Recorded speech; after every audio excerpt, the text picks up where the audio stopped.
Number 4 is the quest. Now the quest is a good one to sort of showcase when you want to show the power of a team performance. And the team is sort of the key reason why this thing worked. And so the team receives some kind of a mission. They're supposed to go off on something, and they have these smaller obstacles presented along the way, but eventually they kind of get this final dangerous test that's revealed to them, and they accomplish it. They accomplish it, though, by teamwork. Something showcases like all of the team members who do it, and they win some reward and bring it home. How many of you guys have seen Stranger Things? You seen Stranger Things at all, the Netflix show? None of you guys have seen Stranger Things? Okay, you haven't. Watch Stranger Things, for God's sakes, people.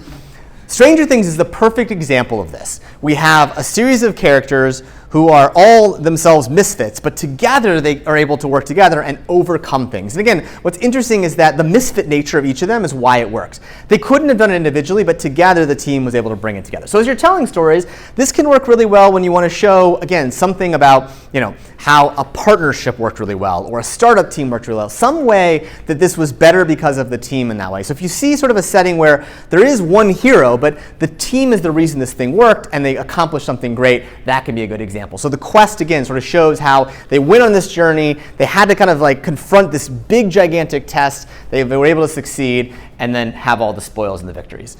Goonies, maybe? Is that a better one? You've seen Goonies, right? Okay, there you go. Goonies is a good example of quest.